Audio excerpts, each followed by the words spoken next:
Who's up? You've had a lot of practice time. What have you guys sort of been focusing on ahead of these new matchups? Yeah, well, after the USC game, we actually gave the team 3 days off because we have finals.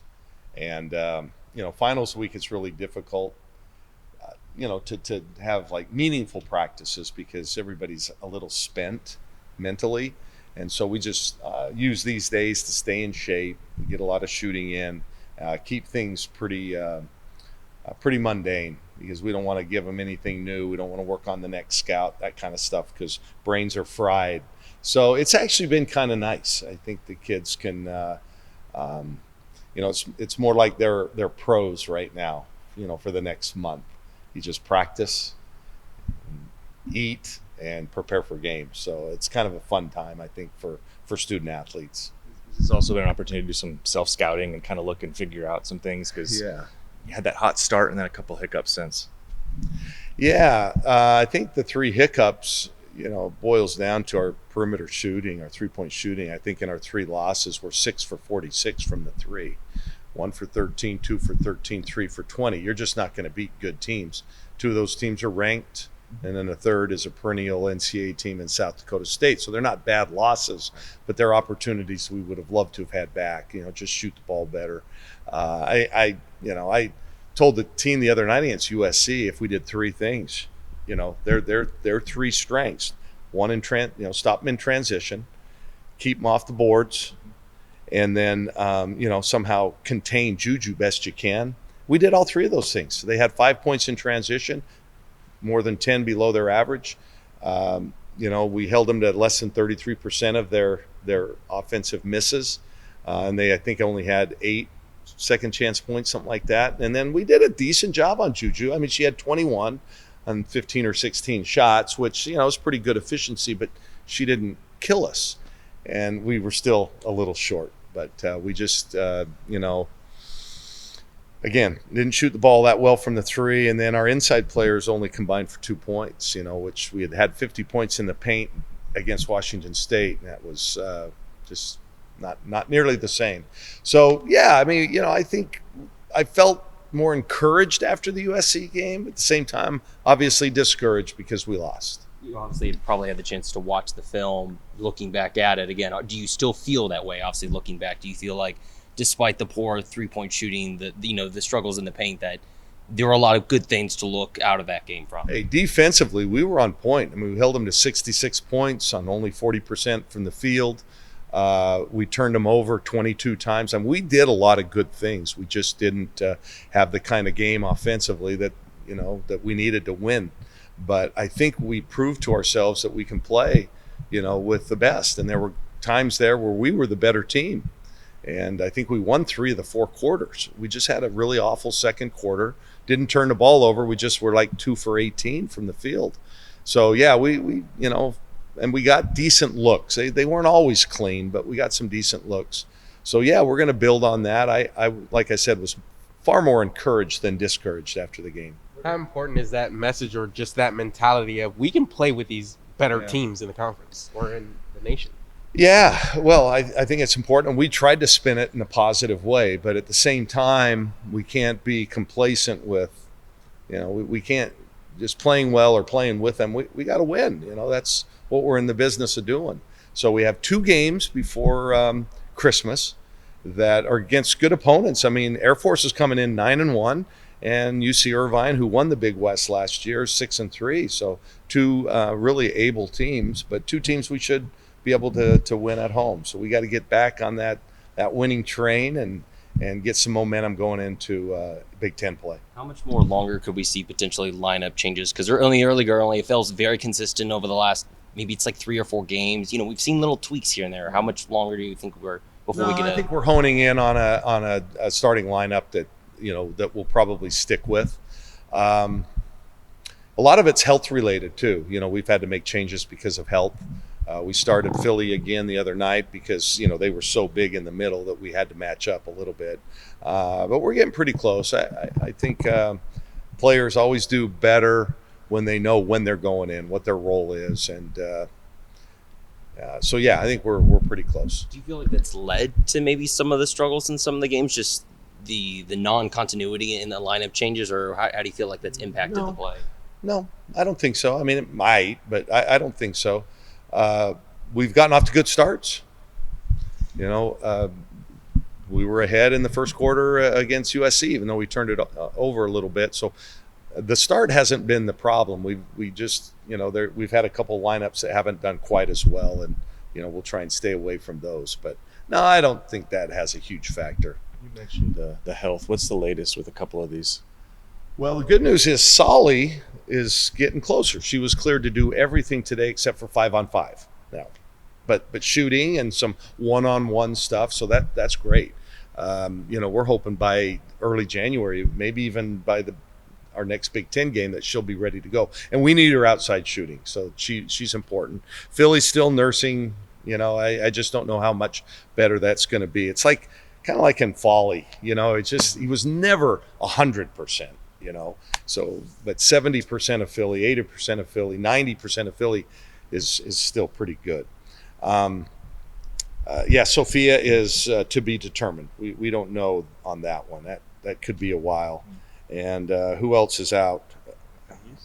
And then Sammy, who also has been our most consistent three-point shooter. She's going to be out still for a few more weeks. So, but who knows? Maybe this holiday, being off for a little bit of time might heal everybody. This is where the depth, though, maybe differentiates from past seasons, where if you were out 3 or 4 players, you would almost not have a rotation. You can still kind of plug holes and kind of go from there, right? Yes. The depth has been a big plus. So when we do go down, we still have multiple people. And then Katie Fiso's still not with the team, so she's taking a little bit of time off to be with her family right now, which I think is really important, especially around the holidays. This is a tough time when you've lost a parent. For you, Coach, just these next couple of games before the Christmas holiday, before the start of the new year, the Big Ten conference starting to go on. What do you hope to gain from these next couple of games? What do you really want to see from this unit? I want to see our offense kind of get rolling a little bit. Defensively, I think we've played pretty well this year, but the offense just needs to kind of get going, and that's just seeing some shots go in. We didn't shoot it that well against Washington State, but we made 6 threes. 33% is not great, but they saw the ball go in. So we're certainly capable of doing that. And then mainly just to get some momentum going into Big Ten. I think we're at Illinois that trip to open the season. So it'd be nice to, go into Christmas break on a couple of nice wins, and then, then you're excited about starting that Big Ten. How much have you guys been practicing just 3-point shooting in practice, knowing that, I know you guys have had games where it's worked, but clearly there's been a couple where it hasn't. So over the last, 6 days since it's been since Saturday, how much have you guys been just like, we're going to shoot the 3 and we're going to get it? We probably spent an hour shooting today, different team games, individual game shots at game spots at game speed, repetition shooting, time shooting. We're doing it in 100 different ways. So I think, sometimes shooting's so mental, you just gotta, just believe that it's going in. I kid the team all the time. I have never shot less than 50% from the 3-point line in my life, ever. And they say, "Oh, come on, Coach." I say, "Yeah, because every time I shoot, I make it mentally 100% of the time. So even if I miss, I shot 50%. I think you just, it's like that. Tin Cup is one of my favorite movies. I watched it a while ago and remember on the driving range, he got the shanks, and his caddy had him do all these stupid things, and then he hit it straight, and he said, "Well, why?" "Well, because you're not thinking about it. You're thinking about how stupid you look." And that's kind of what we have to do. We just have to, can't worry about missing. Just keep shooting. How does your team sort of feel about the 3-point shot? I think we talked about it a little earlier in the year. I mean, you got like Deja and Payton. It seems like their game's more mid-range. Are you encouraging some of those shooters to shoot more threes, or is it about getting it to your shooters? Well, if you're not a 3-point shooter, you shouldn't be shooting threes, right? It's not a democracy. We always, we talk about it being our shot. We want to get our best shot each and every time down. And that means some people don't get that opportunity. You're right. Peyton and Deja are great in the mid-range. That's their game.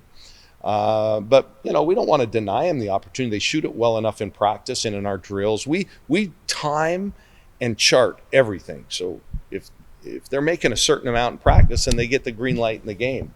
It's just, we just got to make them, and we will. I'm confident that we will, and we're really looking forward to a great last couple months of the season. I think we got a chance to be pretty good.